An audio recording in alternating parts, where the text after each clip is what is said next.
I think we should be open to the idea of accepting what we need to accept to meet the needs of the people.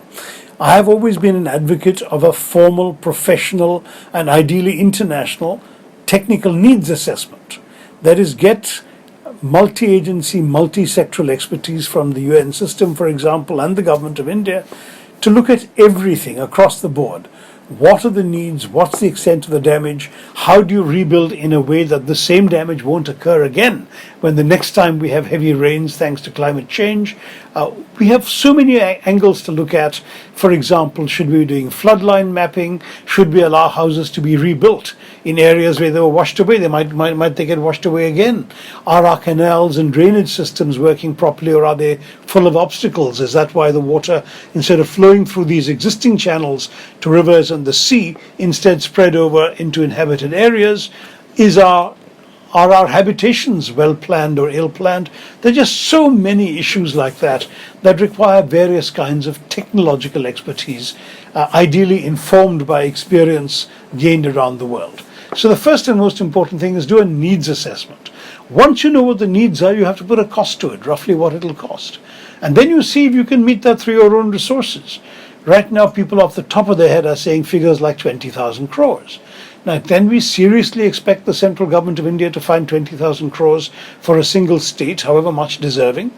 The answer is almost certainly no. When Cyclone Oki struck in Kerala, the Kerala government asked for 7,400 crores, and the central government gave it precisely 133 crores.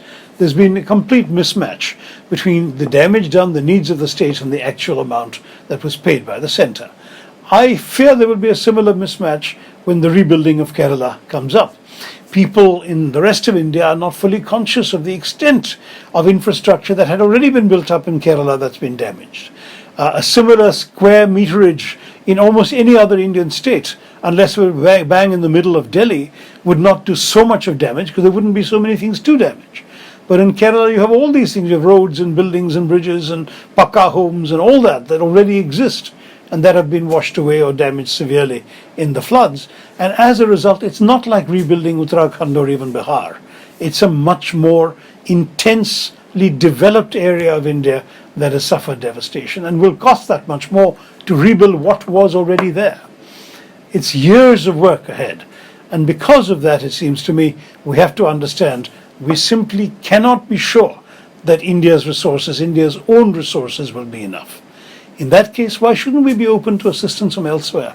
I'm not in favor of going out of the begging bowl, but if we were to do what was done, for example, after the Gujarat earthquake, the International Reconstruction Conference on Bhuj, where people from various agencies, the UN system, the Asian Development Bank, the World Bank, and various donor governments sat around a table with the government of India, the government of Gujarat, the stakeholders, and they pledged $1.7 billion, including about 42 million from the UN system alone, that was then plowed into the area and that rebuilt Bhuj. That's the kind of thing I can see us doing in Kerala. We've had, energizing Kerala conferences and emerging Kerala conferences and invest in Kerala conferences. Let's have a rebuild Kerala conference. And my slogan would be not just rebuild Kerala, but rebuild Kerala better. It's a task that I believe the rest of the world will be happy to participate in.